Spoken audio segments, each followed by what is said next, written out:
Bismillahirrahmanirrahim. Assalamualaikum warahmatullahi wabarakatuh.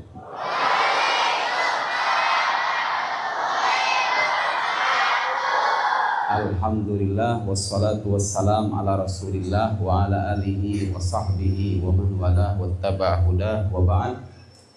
Yang sama-sama kita hormati Pak Kiai Zaini, para guru di pondok pesantren, para tamu undangan, Pak Camat. Mohon izin saya berdiri di depan meskipun secara usia beliau jauh lebih pantas.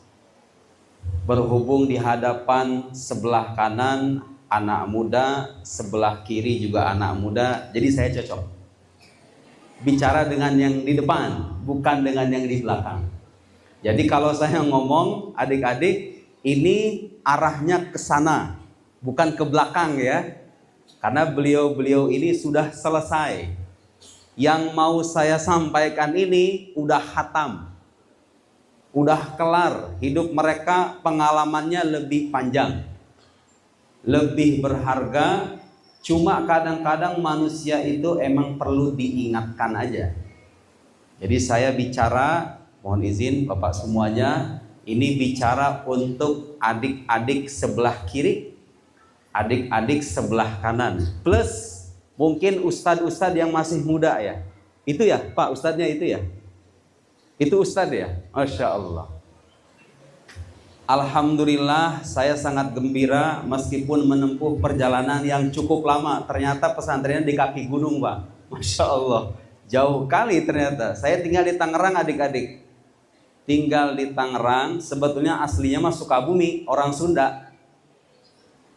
Sukabuminya jauh lagi, di Jampang, Jampang Tengah, yang terkenal dengan santet itu katanya, Jampang Tengah. Dan saya hidup di tengah masyarakat begitu Pak, yang percaya dengan yang begituan itu. Orang kampung, real orang kampung. Saya dari Jampang, lahir di sana, tumbuh di sana. Cuma selesai SD itu kita udah mondok adik-adik. Kalau sekarang mondok SMP, saya dari kelas 5 SD udah mondok. Udah dikasih rinso sama beras per minggu sama nenek saya. Kelas 5, kelas 6 itu udah ngobong. Udah belajar jurumiyah Pak. Jurumiyah ilmu nahu. Adik-adik belajar jurumiyah usia berapa tuh? SMA ya? Mungkin SMP, mungkin kelas 3 ya? Saya hafal jurumiyah kelas 6 SD alhamdulillah. Bukan karena pinter, tapi karena santri dulu semangat belajarnya luar biasa. Sore-sore itu kobong kita itu berisik. Berisik bukan orang yang ngobrol ngarul ngidul, bukan. Ada yang hafal alfiyah, ada yang hafal jurumiyah, ada yang sorogan kitab takrib. Macam-macam. Di pesantren itu dulu, ini santri dulu adik-adik. Santri dulu itu sama Pak Kiainya disuruh ngaramet pun. Ngaramet, apa bahasanya itu ngaramet itu Pak? Ngoyos ya? Ngoyos, dek. Santri dulu nih. Supaya tahu perbandingan. Kalau ulama-ulama dulu menghasilkan karya banyak, terus sekarang kenapa udah jarang? Ya supaya tahu perbandingan. Santri dulu mah disuruh sama Kiainya ngoyos aja, nulis bait alfiyah, terus dicapit pakai kayu, ditaruh di depan. Dia ngoyos sambil ngomong, sambil ngafal alfiyah. Santri dulu tuh. Sore-sorenya itu ngafal. Maghribnya sorogan. Saya kelas 6 SD ngalami ngaji sorogan pasaran Ramadan itu dari pagi sampai jam 2 siang. Ngaji kita bersama Pak Kiai. Ngerti nggak? Nggak. Nggak ngerti. Subhanallah. Tapi mungkin barokahnya ilmu kali ya. Ngerti banget sih enggak, tapi ada yang paham sedikit. Selesai dari sana, saya pindah ke Tangerang, mondok di pesantren namanya Babu Salam. Itu kiainya alumni Al-Amin, Pak Kiai. Nah, saya tadi ngobrol di mobil, ternyata memang ada kedekatan ya antara pesantren ini dengan pesantren Al-Amin, Perenduan Madura. Pak Kiai, nama Kiai kami itu Pak Kiai Anwar Wahdi Hasi. Itu alumnus Ponpes Al-Amin, beliau merantau, orang Madura asli itu beliau. Merantau ke Tangerang, ngajar di pondok pesantrennya Kiai Syukron Ma'mun dan Rahman Pak Kiai. Jadi memang ada kedekatan. Pak Kiai Syukron Ma'mun alumni Gontor. Jadi memang pondok kita, saya ini adik-adik anggaplah sebagai kakak kelas yang memang secara sanad keilmuan kita sama. Guru kita itu nimba ilmunya ke sana tuh. Al-Amin, Gontor. Pelajaran-pelajaran yang adik-adik pelajari di pesantren, saya kira nggak jauh beda. Betul ya Pak ya? Bahasa Arabnya, bahasa Inggrisnya kayaknya nggak jauh beda. Adik-adik, ada satu pelajaran berharga yang ingin saya bagikan kepada semuanya. Sekaligus mungkin ini para wali santri ya. Saya hidup lama jauh dari ayah ibu, dari orang tua. Usia sekitar 4 tahun saya udah dititip ke kakek dan nenek saya. Ketemu sama orang tua itu paling setahun sekali, setahun 2 kali kalau ada kenaikan kelas. Karena orang tua saya merantau, saya tinggal di Jampang, di Sukabumi, jauh itu. Selesai SD, saya ditarik ke Tangerang, mondok di pesantrennya Pak Kiai Anwar yang alumni Al-Amin itu. Selesai mondok 6 tahun, 7 tahun dengan mengajar, pergi ke Mesir. Walhasil pisah lagi sama bapak ibu. Di Mesir saya hidup pertama 7 tahun, tidak pernah pulang sama sekali. Adik-adik kalau yang di sini ada yang dari jauh, dari mana santri paling jauh dari mana? Ada dari Padang Pak. Jambi apa? Mana itu yang jauh-jauh? Sejauh-jauhnya mondok kan masih bisa ketemu sama orang tua ya. Kalau lebaran, kalau liburan masih ketemu kan. Saya 7 tahun deh. 7 tahun tidak berjumpa dengan keluarga, meninggalkan bapak ibu.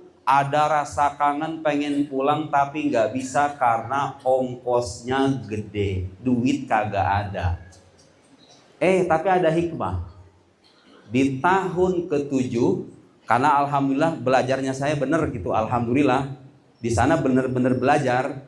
Di tahun ke-7 jasad nggak bisa pulang, tapi di tahun ke-7 itu juga alhamdulillahirabbil alamin. Saya udah bisa ngarang buku sekitar 600 halaman, dipulangkan ke rumah ibu saya. Ibu saya melihat ini karya anakku, jasadnya tidak pulang tapi namanya pulang. Hasil nuntut ilmu, serius belajar. Itu buku pertama tuh 2020, 2019 atau 2020 lupa saya. Kedua, ketiga, keempat, kelima, keenam, ketujuh, terus menerus begitu. Karena dulu kita dididik oleh kiai dan guru-guru kita untuk mencintai ilmu terlebih dulu sebelum menuntut ilmu. Nah, adik-adik yang di sebelah pojok itu, adik-adik, kalau mau punya masa depan yang lebih baik, pegang omongan saya ya. Ini saya ngomong setelah saya mengalami dan menelan langsung hasil pengalaman positif ini. Kalau tidak mau menyesal setelah mondok, mau punya masa depan yang bagus, membahagiakan orang tua, memberikan manfaat kepada orang banyak, manfaat di dunia dan insya Allah selamat menuju alam akhirat. Kuncinya itu, saya ulangi ini, kalau nggak mau menyesal, karena ada sekarang Pak, orang selesai belajar bertahun-tahun, selesai mondok bingung, saya bisa apa ya, saya kerja di mana ya, susah mencari penghasilan, susah mencari karir, susah mencari kehidupan yang lebih baik. Gara-gara apa sebetulnya? Gara-gara satu, kurang ilmu, kurang kemampuan, sekaligus kadang-kadang tipis iman. tipis iman, kurang pengetahuan. Tuh, pokoknya kalau orang hidup imannya tipis, ilmunya kosong, udah selesai. Gak usah berharap banyak. Subhanallah adik-adik, di pesantren ini kita dikasih dua-duanya bekal. Dikasih pengetahuan iya, dikasih cara memperkuat iman juga iya.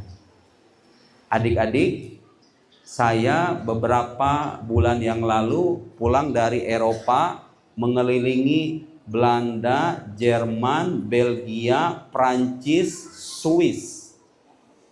Pernah dengar kan negara-negara itu kan?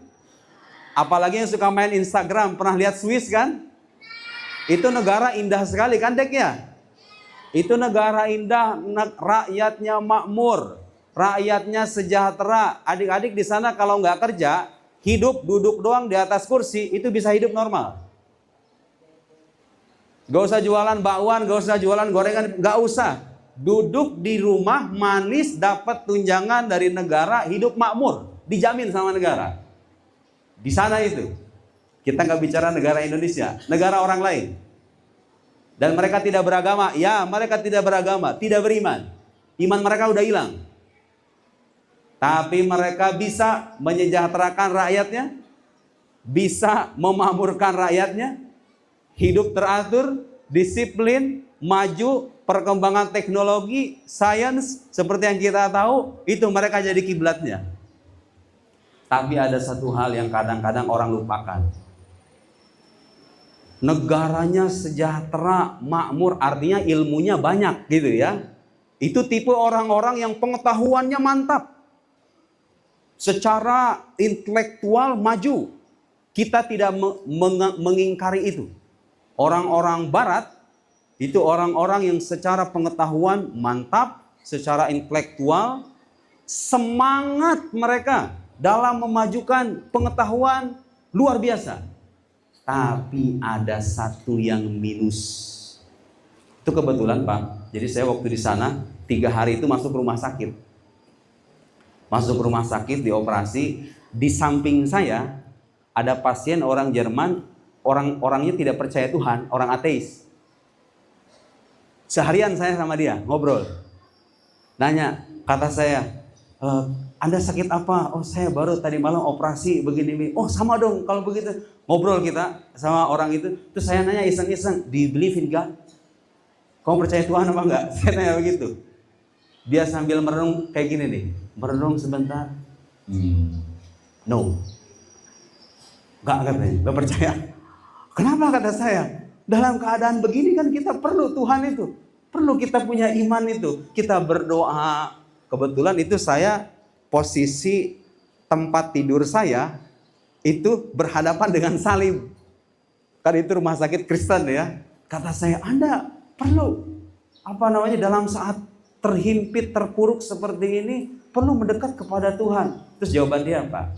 Ya bagi kita percaya Tuhan itu soal percaya aja katanya, gak penting-penting banget. Tapi kan kalian sudah, kata saya, Anda ini termasuk orang dari sebuah negeri yang lihat bisa menertibkan dunia ini jauh lebih baik ketimbang kita. Kenapa Anda tidak mau beriman kepada Tuhan pencipta? Tapi dia tetap gak mau. Jadi banyak di luar sana itu orang ilmunya tinggi, imannya gak ada, imannya tipis. Tahu gak adik-adik resikonya apa?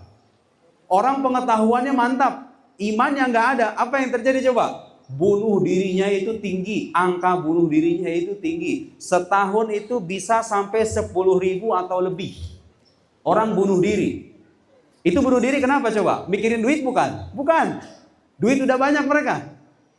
Kalau boleh saya kasih tahu, di sana itu orang motong rumput doang, gajinya bisa puluhan juta, bisa 50-60 juta barangkali.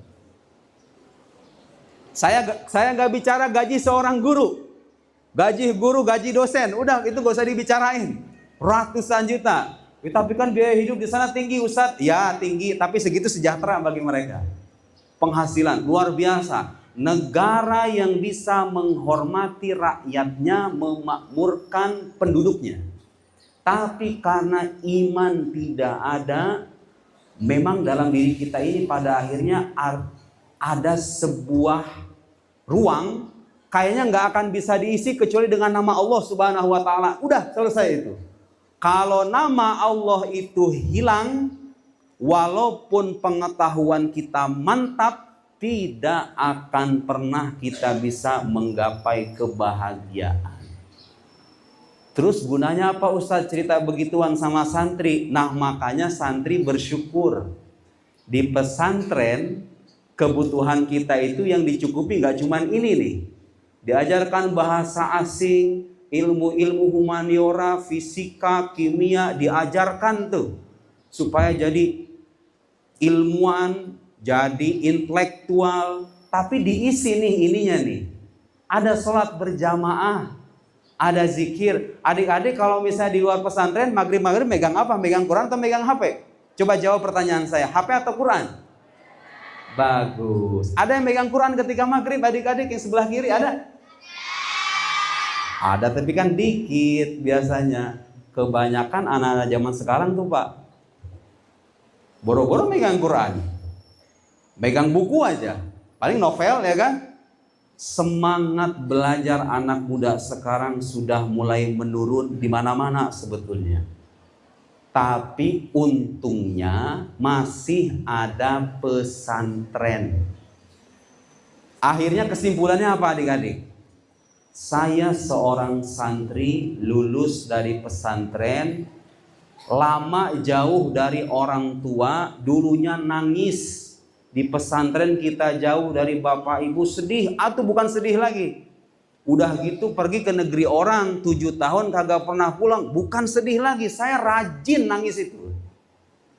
Tapi subhanallah, seperti kata Mahfuzat, wa malladzatu. Nah, belajar Mahfuzat kan ya? Wa malladzatu, lanjutannya apa adik-adik? Nah, kenikmatan hidup itu memang hanya bisa diraih setelah kita berlelah-lelah, capek, menderita, nangis. Harus begitu. Saya kebetulan kemarin ketemu sama santri, karena kebetulan saya mimpin pondok pesantren. Ada santri mau berhenti, pindah sekolah, orang tuanya nggak mau. Saya bilang sama dia, entong, pegang omongan saya ya, itu kamu nanti sekolah dimanapun, namanya orang sekolah, kalau sekolahnya bener, udah pasti gak semuanya enak, ada aja yang bikin gak enak itu. Mau di pesantren, di luar pesantren, namanya orang-orang yang akhlaknya buruk tuh ada aja. Jangan bayangkan kalau keluar dari pesantren hidup aku akan lebih nyaman. Dengerin. Rata-rata orang gagal di dunia ini itu rata-rata orang yang nyaman dengan kenyamanan. Tidak mau bersusah payah, tidak mau menderita, tidak mau mengeluarkan air mata. Tapi sebaliknya, orang-orang yang berhasil itu orang-orang yang punya mental. Saya ulangi, bukan cuma soal kecerdasan. Ada banyak orang cerdas tapi gagal hidupnya. Gara-gara apa? Mentalnya ciut. Imannya tipis pula. Di pesantren subhanallah, bersyukurlah. Saya sangat mensyukuri apa yang dulu menjadi pengalaman hidup saya di pesantren. Menderita, sedih, kangen orang tua, ingin ini, ingin itu, nggak bisa, nggak apa-apa. Tapi buahnya dipetik. Suatu saat nanti, kalau kita mendahulukan ilmu adik-adik, selesai kuliah, selesai mondok, disuruh milih kerja atau kuliah. Dek, mau kerja gajinya 10 juta sebulan atau kuliah nggak dapat penghasilan, milih mana dek? Yang benar, 10 juta sebulan loh dek. 10 juta sebulan loh, kuliah kan nggak dapat duit. Sebelah kanan boleh saya tanya, milih kuliah nggak dapat penghasilan atau kerja 10 juta sebulan, milih mana dek? Iya, di mulut kayak gitu, sekarang kuliah katanya bu. Tapi udah keluar dari pondok, wah lebih enak nih. Nih, mental orang pengen enak terus nih kayak gini nih. Ada kan orang-orang yang pengen hidupnya itu yang penting bisa makan, bisa minum, tidur, istirahat. Persis kayak binatang. Binatang tuh kerjanya apa coba? Makan, minum, bermain, istirahat. Udah selesai, gak punya tujuan hidup binatang itu. Jangan salahkan binatang kalau dia punya akhlak rakus. Ya, betul nggak?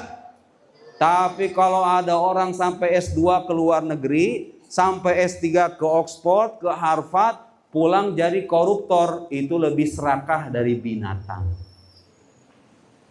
Ya, ya kan? Punya akal, punya nurani, punya iman, percaya Tuhan. Ngomong-ngomong, koruptor keluaran pesantren ada nggak? Ada aja kita akui. Itu berita-berita yang beredar di media sosial bahwa ada kiai, ustadz yang mohon maaf melakukan tindakan asusila begini. Itu benar atau salah itu? Itu benar. Tapi apakah semua pesantren begitu? Kalau boleh kita jujur ya, itu kalau pesantren di Indonesia jumlahnya ribuan. Kasus begituan itu bisa dihitung jari. Sekarang lihat adik-adik. Orang gara-gara gak punya ilmu, miskin iman, gampang menyebarkan berita bohong. Demi kepentingan-kepentingan duniawi. Menaikkan berita ini, menjelek-jelekan ini, menjelek-jelekan itu. Gara-gara apa? Ya itulah, lihat. Orang kalau tipis pengetahuan, rapuh iman, menjadi benalu bagi masyarakat. Tapi adik-adik di pesantren dibekali pengetahuan, dibekali cara memperkuat iman. Sebetulnya nggak harus jadi ustazah, nggak harus jadi ustadz, nggak harus jadi kayak saya, nggak harus jadi kayak Pak Kiai adik-adik. Yang penting lulus mondok itu dikasih bekal, bekalnya dipakai. Jadi pejabat-pejabat yang amanah. Jadi politisi-politisi yang bertanggung jawab. Jadi ibu rumah tangga yang jujur dan serius mendidik anak. Apa saja profesi itu. Allah gak menginginkan kita sama. Kecenderungan kita beda, hobi kita beda. Yang jelas tugas kita adalah belajar dan berusaha. Adik-adik, sebelum saya ke Mesir, ini penting nih, adik-adik semuanya. Saya bersilaturahim ke rumah Pak Kiai. Pak Kiai itu dulu yang alumni Al-Amin itu sempat tidak menyetujui saya ke Mesir. Sempat ada. Tapi saya pengen banget ke Mesir itu. Karena saya dulu kerjaannya waktu jadi siswa, jadi anak SMA, itu kerjaannya suka baca buku. Baca bukunya Profesor Quraisy Shihab. Kelas 5 adik-adik, kelas 2 SMA. Kalau sekarang kan baca novelnya siapa? Terelie ya nggak? Atau novelnya siapa? Anak-anak sekarang kan bacanya begitu tuh. Saya kelas 2 SMA, udah baca buku-buku tebal 500-600 halaman dan hatam itu. Profesor Quraisy Shihab itu 13 tahun di Mesir. Saya banyak tahu nama-nama hebat dari tulisan-tulisan beliau itu. Dan rata-rata sekolahnya di Mesir. Saya pengen ke Mesir. Gak sempet. Saya memuaskan atau meyakinkan kiai saya waktu itu. Tapi karena saya keyeng gitu kan, kata saya yang penting orang tua. Orang tua merestui, mungkin Pak Kiai itu sempat tidak menyetujui karena ada pertimbangan-pertimbangan lain. Tapi ibu saya merestui, udah nak, kamu maju aja, jalan aja. Waktu itu ongkos ke Mesir, mungkin nanti yang pengen ke Mesir bisa menjadi gambaran itu. Di Mesir itu hidup enak. Biaya hidupnya standar, gak mahal, ulamanya banyak, pengajian gak pernah libur, buku murah-murah. Udah tuh, di Mesir itu. Waktu itu biaya 11 juta. Saya nggak tahu biaya itu dari mana. Yang jelas orang tua saya kayaknya menjual sesuatu yang cukup berharga gitu, emas atau apa saya nggak tahu. Jual itu akhirnya dapat bekal ke Mesir. Saya bagaimanapun kiai nggak boleh ditinggalkan. Karena ridho orang tua kayaknya kurang afdol kalau nggak ada ridho kiai, ya kan? Sementara Pak Kiai saya awalnya tidak merestui. Sebelum ke bandara, sebelum pergi ke Soekarno-Hatta, saya mampir dulu ke pondok. Tuh lihat, santri itu. Santri itu kayak gitu. Santri yang beneran santri itu tahu bagaimana caranya menghormati guru dan tahu bahwa doa guru kadang-kadang menjadi wasilah keberkahan hidup. Saya belok ke rumah Pak Kiai, ngobrol sama orang tua saya, ada mungkin sekitar setengah jam. Sebelum saya berangkat, Pak Kiai meluk saya sambil doa, yassarallahu amrak, yassarallahu amrak, yassarallahu amrak. 3 kali. Saya masih ingat di kuping saya itu kedengeran. Beliau memeluk saya sambil doa itu di kuping saya. Subhanallah. Orang tua merestui, guru meridoi, sampai di Mesir alhamdulillah tidak pernah ada episode saya mau makan tapi nggak ada nasi. Waktu di sana dipertemukan dengan orang-orang yang baik, yang niatannya itu emang pengen belajar, circle-nya bagus gitu loh. Dapat teman-temannya itu baik-baik. Bertemu, ditemukan dengan guru, gurunya orang-orang soleh yang bisa membimbing kita belajar, membimbing iman sekaligus ilmu. Selesai kuliah saya 4 tahun S1. Di saat ada beberapa teman saya S1 bisa sampai 7-8 tahun. Di sana tuh udah terkenal tuh. Kuliah di Mesir itu nggak pakai fulus deh. Nggak ada uang semesteran di Mesir itu. Biaya kuliah itu gratis. Adik-adik kalau ke Mesir nanti kuliah, di Mesir itu biaya kuliah gratis. S1 sampai S1, S2, S3 gratis. Kalau di Indonesia kan ada uang semesteran ya. Semesteran. Pernah waktu itu ada momen emang bayar gitu waktu saya S2, tapi itu bayarnya nggak seberapa Pak. Itu setahun cuman 1.500.000 setahun, bukan 1 semester. Di Indonesia S2 itu bisa 1 semester mungkin 5-7 juta, ya kan? Di Mesir itu dulu saya sempat bayar 1,5 juta setahun. Tapi setelah itu digratiskan sama pihak kampus. Sekolah gratis, ilmunya banyak, pengajian nggak pernah libur, ulamanya berlimpah, dan ulama-ulama yang hafal Quran itu di sana udah nggak kehitung. Standar dosen Al-Azhar itu harus hafal Quran. Semua yang ngajar kita itu hafal Quran. Kalau nggak hafal Quran, nggak boleh jadi dosen di Al-Azhar. Subhanallah. Kuliah gratis.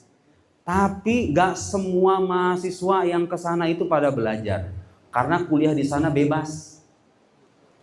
Di sana itu bebas. Nanti adik-adik kalau yang pengen ke Mesir, kalau yang mentalnya hanya mau belajar kalau disuruh orang, kalau waktu ujian doang, saran saya jangan ke sana ya. Tipe-tipe orang yang kalau belajar dia itu harus disuruh dulu, harus dikasih tugas dulu, harus dipaksa dulu, harus ada ujian dulu. Jangan ke sana, jangan ke sana, nggak cocok. Mesir itu nggak cocok. Tapi dia cocok bagi tipe-tipe orang yang haus pengetahuan, punya mental, punya tekad. Alhamdulillah mungkin berkah doa ibu saya, doa Pak Kiai, itu saya di sana kuliah 4 tahun selesai deh. S2 itu di sana, ada kakak kelas saya 4 tahun tuh nggak kelar-kelar.